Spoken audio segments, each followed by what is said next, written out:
Hey Julie, I wanted to go through, just answer your question here about how students go through taking online modules. So there's a couple of questions that are kind of involved with that question. So the first thing you're going to do is you're going to go to our site, and as a teacher, all teachers already have an account on the site. So as a teacher, you can log in. If you log in as a student, that's when things are a little bit different. But the first thing you need to do is you need to be able to have accounts. So what you have to do to create an account, if you go to, you go to admin and you add a student. Now you can add students manually or you can import students.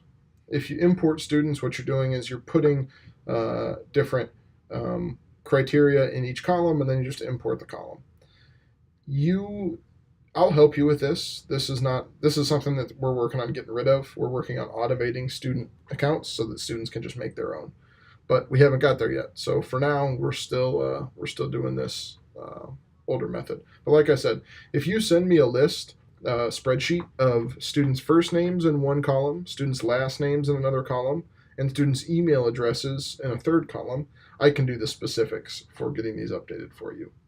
And actually, it's really helpful if you can have a fourth column that has the student number for it's the state number that's given to them. If you don't, we can get around that, but that saves some time if you have those things.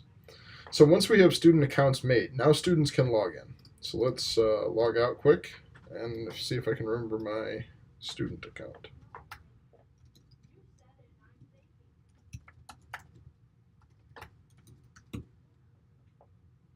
Okay, so here's a student account that I've logged in as.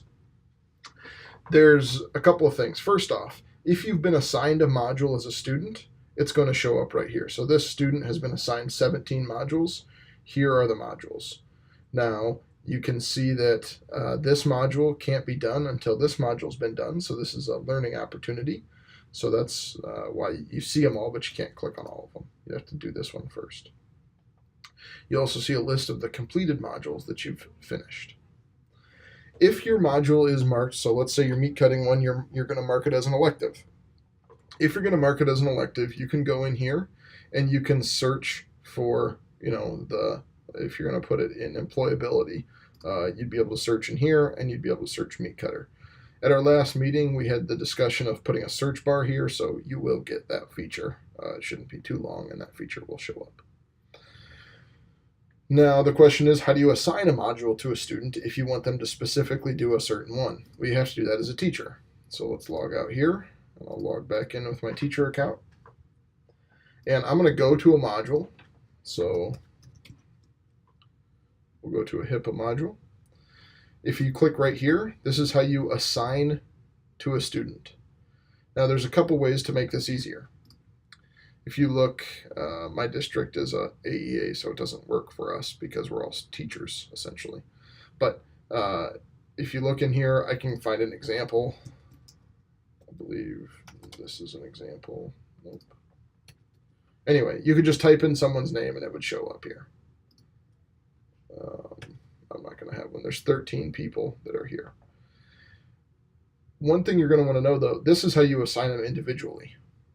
If you want to assign a group of people something, so you're going to go into your groups, you would create a new group, and then once you're in this group, you're going to add people to it. So this would be one, Cameron Bird, I could type in. So I could add Cameron Bird to this group, or I can take him away. Or I guess it could be a she, I don't know. So you can make a new group for anything. You could call this your HIPAA group. You could call it your HIPAA group. I'm not going to actually do that, so we'll get rid of this group. But that's how you can create a group of students. And then when you're on your module, this is how you assign it. If you want to assign it to a specific person, so we saw Cameron's name earlier. I have to clear my cache. Cameron's name comes up here, and you'd be able to click this button. That should go through the process of, as a teacher, setting up student accounts, assigning students certain modules.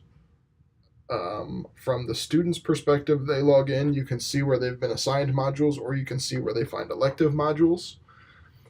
And one more thing you want to... I don't have any students assigned anything.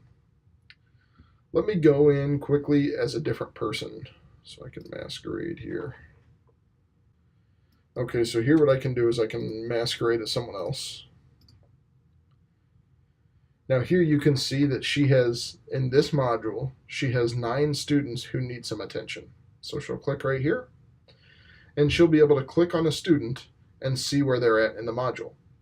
So this student has not started this module. They're on section 1 of 7. This must just be a group of people who haven't done the module. The reason is because once someone's done a module, it's going to have a green star by their name.